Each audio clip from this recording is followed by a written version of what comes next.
अस्सलामु अलैकुम वरहमतुल्लाहि ताला वबरकातुहू। जब से मुफ्ती सलमान अज़हरी साहब की गिरफ़्तारी हुई है तब से लेके अब तक आपने बहुत सारी वीडियो सुनी, बहुत सारी ख़बरें देखी, लेकिन आज मैं आपको ऐसी हैरत अंगेज़ बातें बताऊंगा जो शायद आपने इससे पहले कभी ना सुनी हो।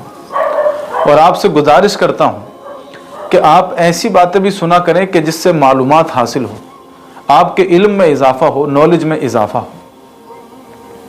तो आप इस वीडियो को सुनिए और इन मालूमात को सुनकर याद करने की कोशिश कीजिए, ताकि कभी चार आदमियों में अगर बोलने का मौका मिले तो आप कुछ बोल सकें। मुफ्ती सलमान अज़हरी साहब ने एक शेर पढ़ा और दुनिया जानती है कि वो फ़िलिस्तीन के ताल्लुक़ से पढ़ा था। जिन बच्चों पर, छोटे छोटे बच्चों पर जुल्म किया जा रहा है, उनकी हिमायत में पढ़ा था, जालिमों के ख़िलाफ़ पढ़ा था। तो उसमें आपने ये कहा था कि कुत्तों का वक्त है और हमारा दौर आएगा। कुत्ते का लफ्ज़ इस्तेमाल किया, और किया किसके लिए था? जो फ़िलिस्तीनियों पर जुल्म कर रहे हैं। लेकिन कुछ लोगों ने ज़बरदस्ती उसको अपने आप पर फिट किया, नाराज़ हुए कि हमें जलील किया गया, हमारी तौहीन की गई, हमें ललकारा गया है। हालांकि उनको ऐसा नहीं सोचना चाहिए था, वो उनके लिए नहीं था। लेकिन बहरहाल उन्होंने अपने ऊपर फिट किया और नाराज़ हुए, हालांकि उनको नाराज़ नहीं होना चाहिए था, इसलिए कि कुत्ते का भी एक अपना मकाम है।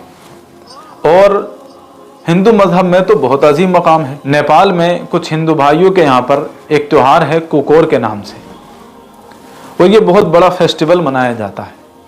उसमें होता यह है कि तमाम लोग अपने कुत्तों को नहलाकर, साफ़ सुथरा करके, उनके गलों में हार डाल करके, माथे पर टीका लगा करके मेलों में ले जाते हैं। और उस फेस्टिवल के हिसाब से कुछ ख़ास खाने बनाए जाते हैं, कुत्तों को खिलाए जाते हैं, और फिर उनकी पूजा की जाती है। सिक्किम के अंदर भी कुछ इलाकों में ऐसा होता है, बंगाल के अंदर भी कुछ इलाकों में ऐसा होता है, वहाँ कुत्तों की पूजा की जाती है। तो इससे ये मालूम हुआ कि हिंदू धर्म में कुत्ता कोई जलील या हकीर जानवर नहीं है, बल्कि वो तो पूजने के लायक जानवर है। और अगर बात करें मजहब इस्लाम की, तो हमारे बुजुर्गों ने फरमाया कि कुत्ते के अंदर 10 ऐसी खसलतें हैं कि अगर वो इंसान के अंदर जमा हो जाएं तो वो अल्लाह का वली बन जाए। वो 10 तो मुझे मेरे जहन में फ़िलहाल नहीं है, लेकिन उनमें से चंद बताता हूँ। सब्र, सब्र जैसा कुत्ते के अंदर होता है वैसा ना इंसान के अंदर पाया जाता है, ना जानवरों में। उसका मालिक खाना खा रहा है, कुत्ता सामने बैठकर देख रहा है, वो चाहता है उसे डाल देता है, नहीं चाहता है नहीं डालता है, लेकिन वो सब्र के साथ बैठा रहता है, उस पर झपट्टा नहीं मारता है, हमला नहीं करता है। इसी तरह वफादारी, कुत्ते के अंदर जो वफादारी है वो किसी के अंदर नहीं पाई जाती।